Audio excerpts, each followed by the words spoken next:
Hello. Hi, how are you? Hi, sir. How are you? Very good, very good. So can you hear me? Welcome to see you. Yeah, I can definitely hear you.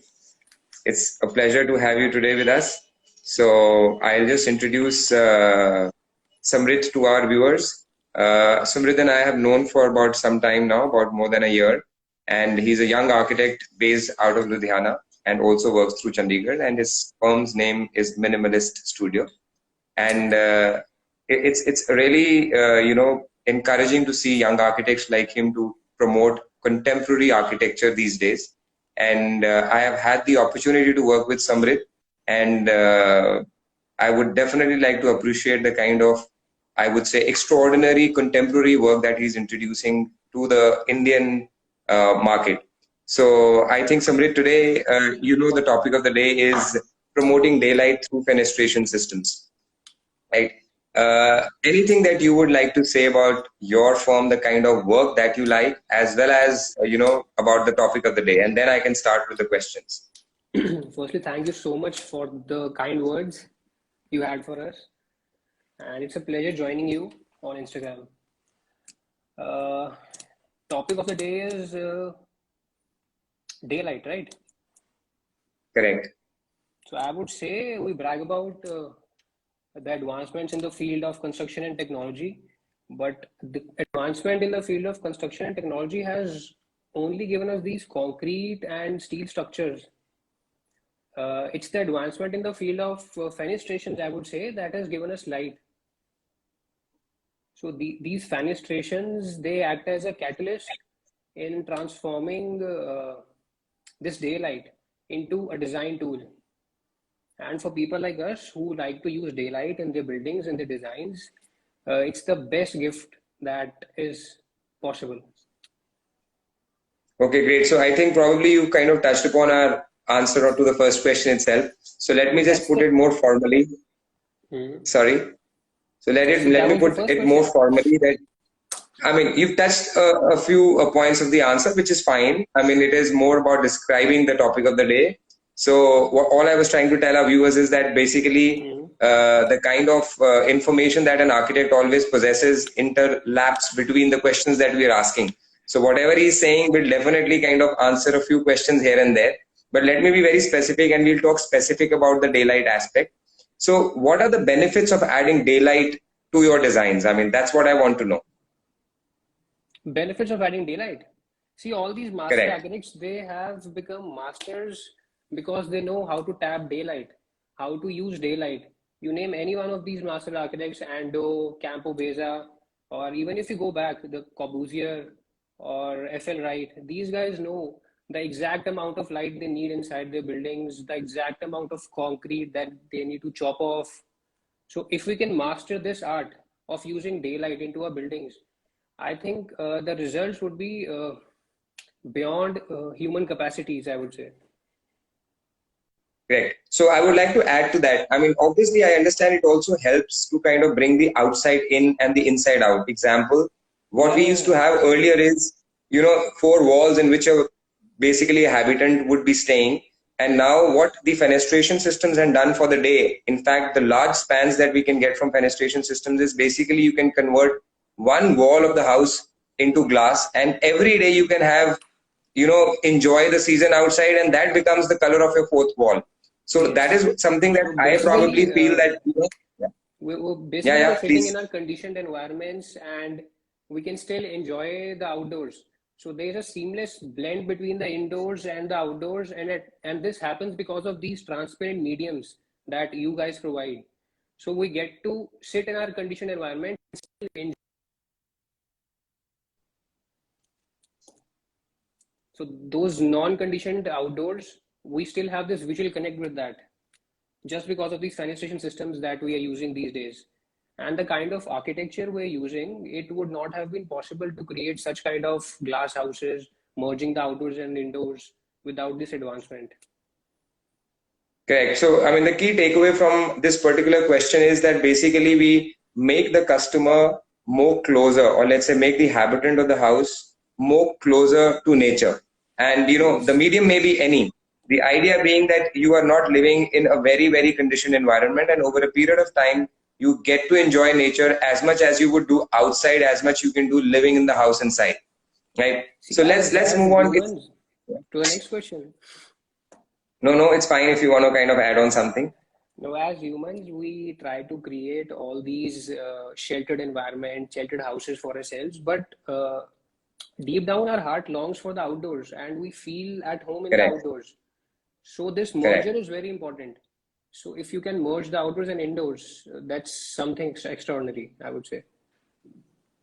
That's very well said. I mean, as humans, we definitely long to be outside. We are social animals, and we always want to go out. But with fenestration, as well as with the larger spans that we have, we are able to kind of, enjoy all that sitting inside the house, and it gives us a more outdoor feel. So, okay, very well said. Let's move on to our next question. Now, how do you kind of, I would say, when we talk about interiors of a house, what are the factors regarding daylight that you keep in mind while designing the interiors? So that the placement of the windows, the sun angles, or let's say the directions from where, because daylight also brings in heat.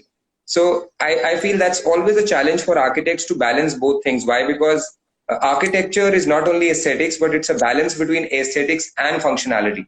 So how do you kind of, before you are kind of conceptualizing a design, what do you kind of look at in terms of interiors as well as exterior designing with respect to fenestrations? Firstly, the kind of houses and residences we do, there's no particular division or distinction between the indoors and the outdoors. So the indoors seamlessly merges with the outdoors, and even the material palette.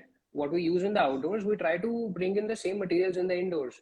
So that's the international Mm-hmm. design trends these days, and we follow the same. That being said, these windows, these glasses, they have to be very sensitively and very smartly used. We have to Mm-hmm. keep a check on the facade. We have to keep a check on the sun facing, what side of our facade is facing. For example, the south and the western sides. We have to be very particular that the south and the western sides of a facade should have minimum openings. And at times we Correct. take certain creative liberties and put a lot of glass here and there, but then we have to be very, very, very particular that we extend our architectural facade, we extend our cantilevers, our pergolas, our balconies, and shade those glass areas. Secondly, we can also provide these semi-opaque layers to the glass. By semi-opaque layers, I mean we can provide louvers. These louvers can be sliding louvers, pivoting louvers, or I would rather say we can also have these pivoting walls and floating walls that we're using these days. That being said, the glasses you guys have started these days. You guys have DGO glasses. You guys have all these ST167, these glasses. So they cut down the heat to around 30-31% directly. And then we can have Mm-hmm. all these architectural extensions by means of these cantilevers. So I think our purpose gets resolved that way. Okay, rightly said. So I'd also tell our viewers that, scientifically, yes, the west and the south elevations are the ones which capture the maximum heat, and that is where the architects these days are focusing upon, kind of shading these or keeping the least possible punctured windows in these areas, as well as, trying to use fenestration as a wider definition. Because I may also tell that fenestration is only not to do with windows, but it is also to do with shading, I would say, elements that can be used to kind of shade the windows if there is a mandatory condition of using a window in the west and the south facades. So architects use that very well these days, and it is very well said by Samridh that west and the south facades as key tips to our customers that should have lesser openings, so that although we capture the heat, we capture the light from the north and the east, but the heat is restricted from the west and the south. So that's very well said. So let's move on to the next question. If you want to add something, yeah. Yeah, I had one more thing. So nature can Yeah, also be very smartly used as these shading devices. If we can correct. plant and plan our landscape in such a way that even if we have larger openings in the southern and the western facade, we can always guard them and safeguard them with these plantations and huge trees. Correct.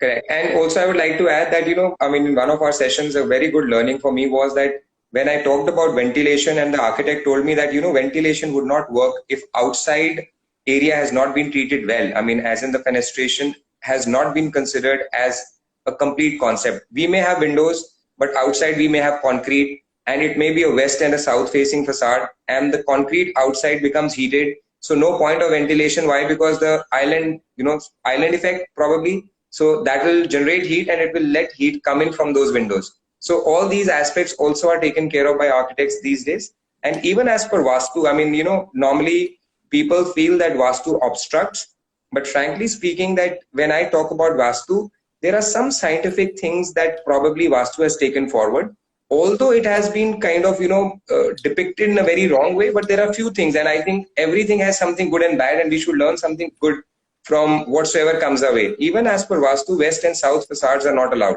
So that is the scientific aspect that Vastu carries forward. We don't need to believe in everything, but we should always find the scientific reason of some science trying to promote something.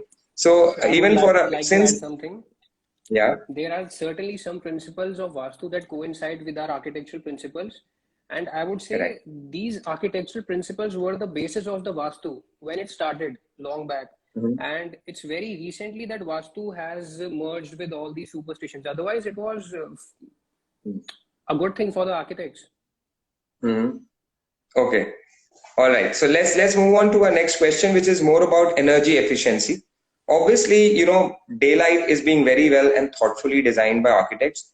How do you keep the building energy efficient? I mean, how do you ensure that the fenestrations are designed correctly, and how do you control the building for to be energy efficient?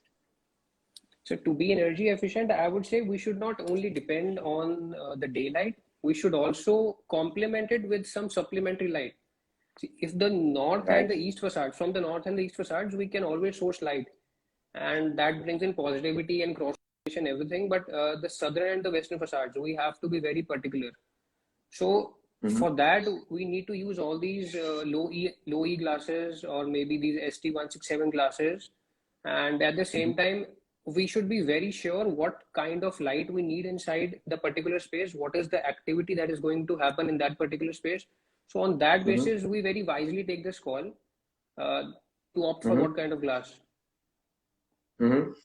So probably your suggestion is that we should be sensibly, or probably all architects should be should be optimizing the I would say the glass usage versus energy efficiency. So one way of doing is basically using low E glasses, which is low emissivity glass. And I may tell the viewers that low emissivity glass basically has a layer of low E, as in low emissivity coating, which is done during the process of glass building processing, and it helps to get the light in but keeps the heat out. Now there are various glasses available which balance this in proportion. I mean, in some glasses the tint may be higher, in which case the light will be lesser, but the tint is higher, wherein the heat will be lesser because it will be reflecting the light, and the light will be, I'm going all the way wrong.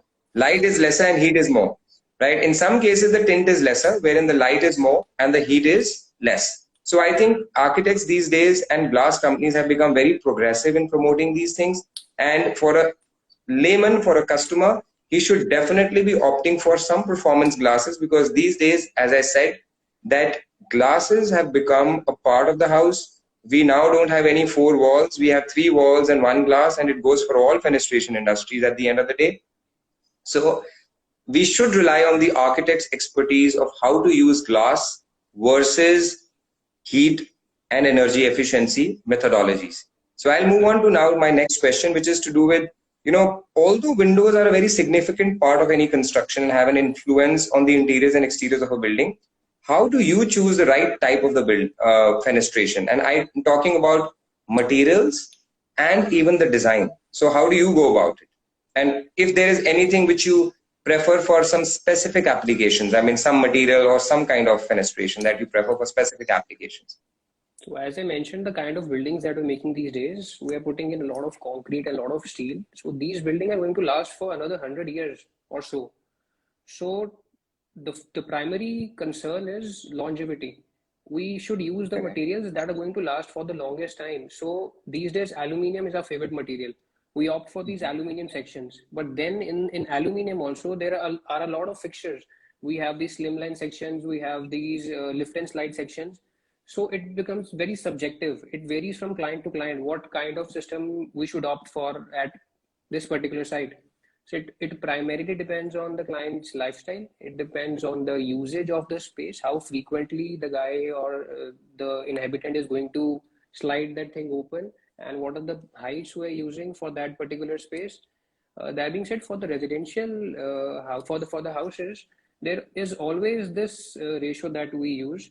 Uh, the more creative or the more, I would say, artistic inclination this client has, we'll go for these Correct. artistic slimline sections. And if the client is more functionally or practically driven, we'll definitely opt for all these lift and slide sections. But all these guys and these good brands like ALCOI, they have merged both these worlds, and they have created certain sections that look slim, and they also perform very well. Okay, great to hear that. I would also like to add, I mean, irrespective of the materials, irrespective of anything, I think something that we as responsible citizens, architects, and suppliers have a duty towards is sustainability. So as a company, obviously, we are looking at something which we design day in and out. I'm a part of the design team, and something that we are not looking at is only from an aesthetic angle, not only a functionality angle, but going forward, I think it's a responsibility that we make this place a better world for the future generation. So what we are looking at is really more about sustainability. So if a design needs to be sacrificed, or a design element needs to be sacrificed, or a functional element needs to be sacrificed, and sustainability needs to be brought in, I think that's our broader responsibility. So a small add-on from my side to that question, or the answer to the question, that sustainability is something which everyone should be looking at. So I'll move on to the next question, wherein it's all about selection of materials for fenestration, which we just talked about, and you gave us your preference for using aluminum, and I can very well understand. So why? Because it gives you larger spans. But anything that you have, or something that you have to say about other materials, like example, we have UPVC. To be very frank, these days we also have some composite fiber windows. We also have alu wood windows. Just your views for the customers, or let's say for the viewers, what they should be looking at. Because I'll be very frank, from mostly areas such as Punjab, we get demands, or let's say even South India, people are still not come out of the warmth that wood provides. So when I'm having my meetings with customers, they are very much pro wood, and it can be because they are conditioned with living in wooden windows. So what are your views about the pros and cons of various materials? So it's all about what viewers should know before they are making a choice. Like, for the longest time, these guys have been using wood. All their traditional houses had wood for the facade.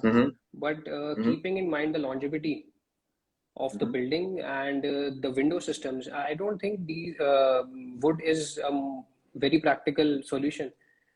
Even UPVC has a lot of limitations. I would say if we have to go 12 feet high, I don't think UPVC has a solution to it. And then even if they have certain solutions, they would provide horizontal members and very thick vertical sections. Also, UPVC has a tendency to fade away with time, I suppose, and that's not the case with aluminum. The performance of aluminum is ultra high, and that's why it is the product of this generation, aluminum. Be it the construction, facades, elevation, windows, fenestrations, everywhere, even the car chassis. Aluminum. Yeah, rightly said. So correct. So I'll just like to add on a few more things. Obviously, the first thing that should come to our mind is that, as I really answered in my previous question, is that sustainability. I mean, out of all the materials that are available, we need to also look at the material that's sustainable. Frankly, for us, making a UPVC window is no big science. Why? Because we're already doing very complicated engineering already with our systems. But as I said, we are losing the opportunity of using a UPVC or a wooden window, or let's say fabricating a UPVC or a wooden window, only on account of the fact that it is not sustainable for future. We need to apprise to the customers that we should be looking at something which is recyclable or made from recycled materials. So that's one add-on from my side to that answer to that question. Okay, something that we want to know about is also about glass. So we talked about the materials of aluminum, wood, UPVC, etc., and we had your views on it. What do you have to say about glass, as in what the viewers or customers should know while they're selecting glass? What the viewer should know, the viewer should definitely listen to the architect. He's the wisest Hmm. guy to guide them on the same, and he's the narrator of the story. Hmm. If he is handling the project, he would be in a position to tell them that south sides or the western facades, they should be very careful while selecting the glass. And if they are going for the eastern and the northern side, and they can switch to normal different glasses. And we even have all these tapings, these heat soak tapings that can reduce the thermal load. So that's So, where you so see the Samrit has, glasses. kind of, yeah. So Samrit has put the writing on the wall that everyone should be just listening to their architects. Whatever they say, they should just accept it. So, okay, I mean, although we have finished with our, brief question sessions that we had, something that personally I would want to know from you is that, there are always some customers. Okay, when we talk about residential buildings, there is a lot of emotion attached to building a house for an Indian. I mean, we are a developing country and not everyone has had those kind of shelters or houses that probably, Western worlds have. So there is a lot of emotion and a sentiment attached to, with the entire family of the customer when he comes to architects and tells, "Ki ji, mere ko apna ghar banana hai." And when he's come to you, I'm 100% sure he already has an image of it in his mind. He basically is coming to the architect to kind of how to beautify it more, or maybe seek some functional, I would say, expertise. How do you handle that? Why? Because now we have two people, one who has to build who is building his own house, and there is an architect. He is out to do his artwork. He's not bothering of anything, and he wants to kind of put his art piece on that, facet of the land. So how do you kind of, how do these things actually merge? How do you take care of the customer's sentiments and emotions and also trying to kind of do your artwork your way? So how do you handle that? I mean, Windows and other vendors are actually secondary, but how do you handle the customers? So it's genuinely a very tricky process. We first have to understand the requirements of the client. And firstly, if he's coming to us, he knows the kind of work we do. So half of our job is done. Okay. If he has seen the kind of Okay. properties we're doing, the kind of materials we're using, and he's liking that feel and he wants to stay in that particular space, I think that's why he's coming to us. Even if there's a gap in our vision, we like to, maybe I would not be using the right word, elevate their expectations and their vision. Okay, generally what we do, we ask them to watch these international series so that they get an Okay. idea of the international architecture. And then it becomes very easy for us to convince them. So this is what we are constructing, So and this is the basically, kind. yeah, Go so I ahead. mean, with the kind of social media mediums that we have, people probably, what you want to say is that when people come to you, they already have had a look at your work and some kind of matching of their expectations have already been met by way of him having experienced some of your works or having a look at them, etc., etc. And that's why how it becomes easier for you to handle them. And okay, now my last question of the day: how do you probably look at the vendors from a sustainability point of view? Example, I mean, I'll talk about my industry, and I'm not talking about only fenestration. I'm talking about generally. And this question is because every session that I have, sustainability is something which definitely I try to seek some inputs and comments from architects that I talk to, because that's, I feel, as a company, as an individual, as a human, it's my responsibility. How do you actually ensure sustainability from the vendors of materials that they supply to your projects? I'll give you an example of our industry. Now, what happens in our industry is obviously first thing that's important when we are using or doing very large spans is that we take care of the one fact is the safety of the customer. So structural calculations are extremely important for us to submit along with our offers so that the customer is not being compromised. Why? Because yes, everyone has aspirations, everyone has budgets, but we cannot let aspirations run high over budgets, or we cannot make budgets run high above aspirations. So what we try to look at is we do structural calculations, and frankly speaking, we are soon working upon also thermal brake systems, so that we make our systems all the more sustainable for the customers. So how do you kind of take care of all these aspects? Do you have a particular eye towards materials that you're using, they are actually sustainable? What all things you think that the viewers or the customers should keep in mind while selecting their materials? Firstly, coming to the budget thing, right Yeah. on day one, we are very clear about the amount we are going to spend on this particular project. So we make a BOQ, a list of Okay. these materials that we are proposing to this client. And when it comes to Mm-hmm. these materials, we generally try to use the construction materials and the cladding materials that are locally sourced That's by great. means of Okay. reducing the carbon footprint. But there are Mm-hmm. certain things that we need to outsource because, as you said, the Mm-hmm. client is building a house and he has a lot of emotions. So these lighting Mm-hmm. fixtures, at times these windows, we need to outsource them from distant Correct. areas, from maybe from outside the Correct. country. But the major Mm-hmm. construction materials that we use are locally sourced, more or less. We'll use brick claddings, we use the Indian stones for the facade or for the floorings.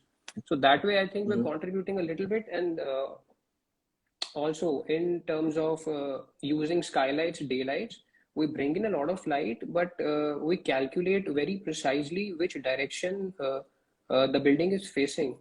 So we are also Mm-hmm. reducing the electricity dependency. Plus, we try to use these solar panels on the ceiling. Firstly, we Correct. are bringing in a Mm-hmm. lot of natural light inside the house. Secondly, we're reducing the electricity consumption. Thirdly, we're using these locally available materials.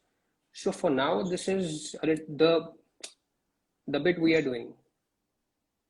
Okay, great. So how much do you think is, we have time for people actually wanting the house to be compliant with Green Building Council recommendations? Example, the metros that we work in, like Bangalore, Delhi, Ahmedabad. So we've started getting from architects a key instructions about what the Green Building Council expects of our material in the, in the house to be used or in the buildings to be used. So how soon do you think in your area people will, or let's say, what are your I would say, recommendations to your customers that they should be becoming more green building centric, and even for houses, we should be looking at more green building materials that are coming our way? So the more natural materials we use, the more instant connect we have with nature. And all these materials like concrete and brick, if we use them for the facade, or if the civil work of the building, the exoskeleton of the building becomes the final finishing material, we reduce a lot of layers. For example, if you are building an exposed concrete, we don't have to apply an external plaster to it. We don't have Correct. to use a plyboard, then a veneer. So a lot of cost is saved, and at the same time, these buildings are going to last for another 100 years. There's no problem of Correct. termite or things like that. So Mhm. if we can reduce all these layers and the basic civil structure becomes the final product, so that would be a great thing. Correct. So probably the key takeaway being from whatsoever Samridh has said is that we should be looking at simplicity, and we should be using basic materials in our houses, so that We should be automatically looking for we are more simplicity towards and minimalism. and minimalism, so that we automatically move towards using, or making the entire building more green compliant. So that's very well said, Samrit. It was a pleasure to have you with us today, although we have known each other. But obviously the session went as expected. We both don't stop talking when we come to, the subject of our interests. So any last words about the topic of the day? Any last words About the topic of before the we day, close the that session? is that Yeah. is daylight For with the help of fenestrations. for fenestrations. Uh, I think fenestrations acts as a catalyst in transforming daylight into a design tool. And all these Mhm. architects, including me, we should master the skill of using daylight in our buildings. Okay, great. Very well said. We'll take your leave now. It was once again a pleasure. And Thank we you. hope to see you soon. And we also invite you to visit us in Chandigarh anytime. And whensoever I'm visiting, that area next time, I'll definitely drop in. For sure, for sure. Thank you. Thank you. Bye-bye.